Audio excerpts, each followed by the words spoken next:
Update on the Gabby Petito investigation. We told you yesterday the city of Moab has requested an independent investigation into whether their police officers responded appropriately to a call involving Gabby Petito and Brian Laundrie on August 12th. In audio exclusively obtained by Fox 13, the dispatcher who took the call clearly told officers a witness reported that Laundrie hit Petito. RP states a male hit a female domestic. He got into a white Ford Transit van, has a black ladder on the back, Florida plate. What's your guys' name? Also new today, court documents out of Wyoming say once Laundrie is taken into custody, he should be held in jail because he's a potential flight risk. Appears to be, of course, when you're sitting outside of a home, as we are reporting for many days now, you're looking for any sign of activity, and at about 6:45 a number of officers just pulled up with their lights on. They didn't have their sirens on, but they did have their lights on, their emergency lights on. So we jumped out of the car and started filming video, started rolling video on our cell phone cameras. And what we saw was a number of officers arrive, maybe a dozen of them or so. They surrounded the house, and then they kind of did a cursory search around the property, and then several went and knocked on the door.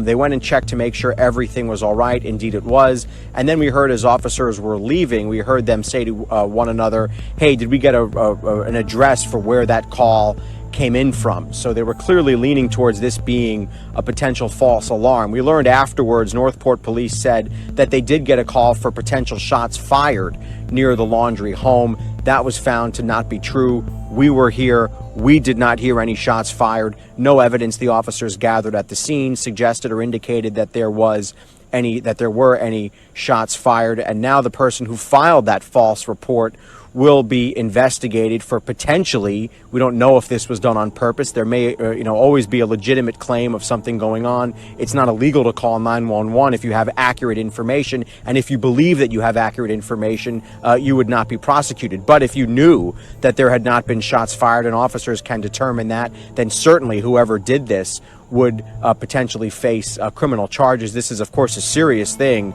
and we have covered a number of stories about how dangerous that can be when officers go into a situation that is essentially fabricated and made up.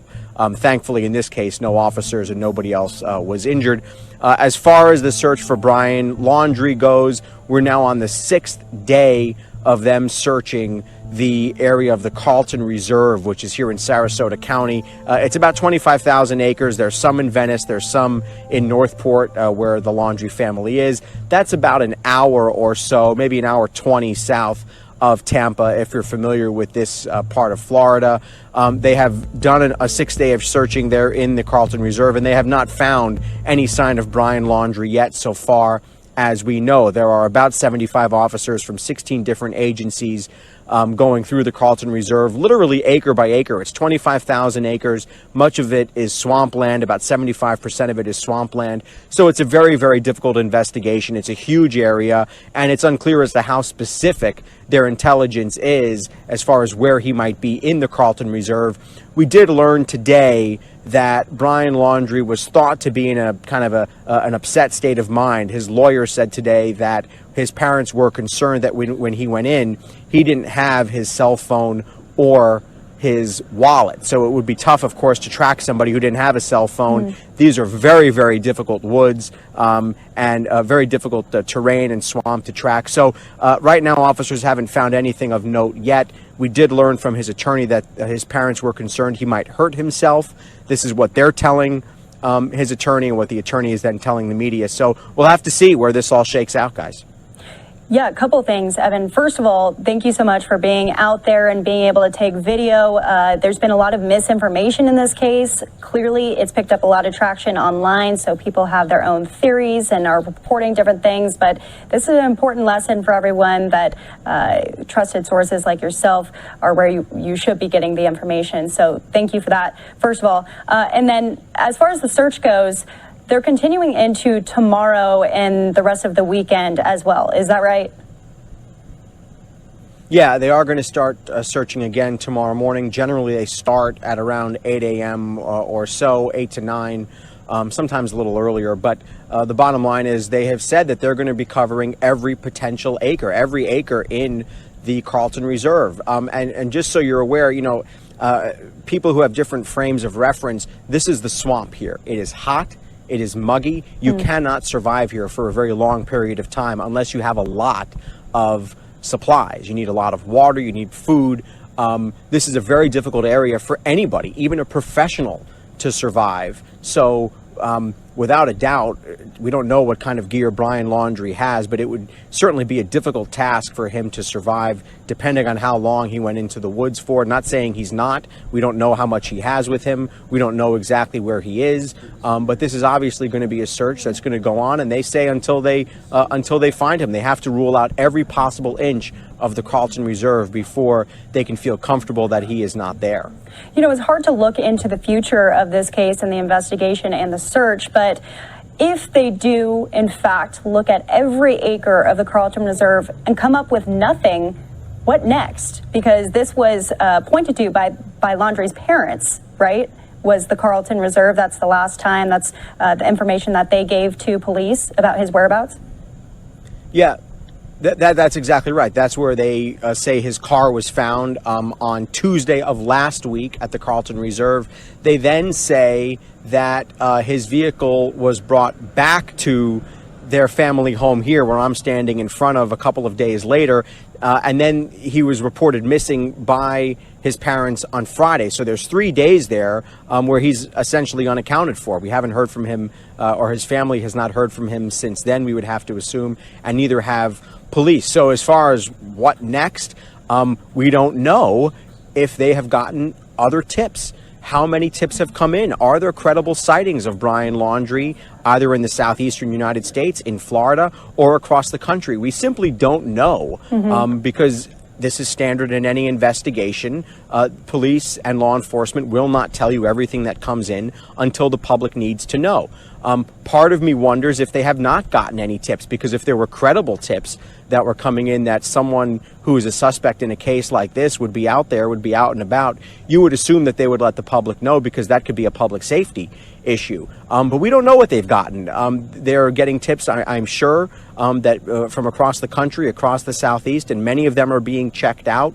We have checked out, maybe a half dozen or so, and they've all proven to be inaccurate information. So, again, we don't know what's coming into police. We don't know how credible the tips that they're getting from around the country. Let's face it, lots of people out there probably think they're seeing him, and just with the kindness in their heart towards police to and towards the to see the resolution of this case, they're calling those tips in, and they're turning out not to be him to this point. But we don't know, and that would be typical in an investigation, as to where he might be right now if he's not in the Carlton Reserve, or if police have gotten credible information he is elsewhere. Evan, thank you so much for giving us the time right now. We want to ask you all the questions because you've been on this every step of the way. Keep going. Yeah, we will. Don't you worry. We're a stream. I'm curious about these TikTokers or people who are saying that they've picked Brian up as a hitchhiker. Have you guys checked out any of those claims? Well, we've spoken, Fox News has spoken to some of the people who have said that they have done that. Obviously, that's happening in a completely different part of the country. We know that there are 2 hitchhikers now who say they picked up Brian Laundrie in those key days, right, between August 27th and August 30th. They say that he seemed a little bit jumpy. They say that they were asked to drop him off in a certain place that seemed a little bit unusual. But hindsight's always 20/20, right? It's easy to look back and say, boy, that was weird, when you know what we know now. But if you're sitting there with somebody in the car next to you who seems like an okay person, you might just, let it go and say, okay, he wanted to be let out here. Who am I to judge? Knowing what we know now, obviously that could be key to police for establishing a timeline and making sure that they can pin down where Brian Laundrie was every minute of every day of those crucial days, August 27th to August 30th. The 27th being the last day Gabby's phone sent a text, and August 30th being the day that the credit card, right? A bug just flew into my mouth, being the day that the debit card was used, that Brian Laundrie has been indicted for, and there's a warrant out for his arrest for. So those are the crucial days. We know that he's picked up at least twice, and officers have spoken to those people. Okay, yes, that was going to be my next question for you. The arrest warrant, the news from yesterday, no new developments in that. Yeah, so far as we know. Now, remember, you know, a grand jury often has a scheduled, meeting time where evidence is presented to a grand jury, but those proceedings are secret. A grand jury is not open court. It is, unknown when a grand jury will be brought up and have charges presented to them. The DA or the prosecutors in those areas may have loads and loads of evidence in the death of Gabby Petito. They may have less than that. So you don't know. Grand jury proceedings are secret for a reason, of course. That's to make sure that the integrity of the investigation is preserved until there would be a trial. And shifting the focus off of Brian Laundrie for just a moment, to go back to Gabby Petito, we are expecting a memorial service this upcoming weekend that was given to us by her father, Joe Petito, tweeting this out and saying that they were going to do something for her out of New York. Are you hearing of any local vigils out in Tampa or in Northport? Because I know that's where a lot of the focus has been for this case. Yeah, absolutely. There are frequently people stopping by the memorial, which is outside of Northport City Hall. Many of these people don't know Brian Laundrie or Gabby Petito. They're simply there because this case has made many people feel very strong emotions, particularly for Gabby Petito. So people stop by, they lay flowers, they pay their respects, they say a prayer, they hug their loved ones, and we've seen people get quite emotional there because of how many people have taken an interest and felt like they've gotten to know Gabby, seeing her social media, seeing her YouTube page, following this case from the many twists and turns of this case. And so, yes, there is a memorial here in Northport. I believe, don't quote me, I believe there is a vigil scheduled for tomorrow. A vigil, of course, is when many people would gather and hold up candles and things like that. I believe that's for tomorrow night. And we also know that in Long Island, there is a vigil tonight at Blue Point, where her other hometown is.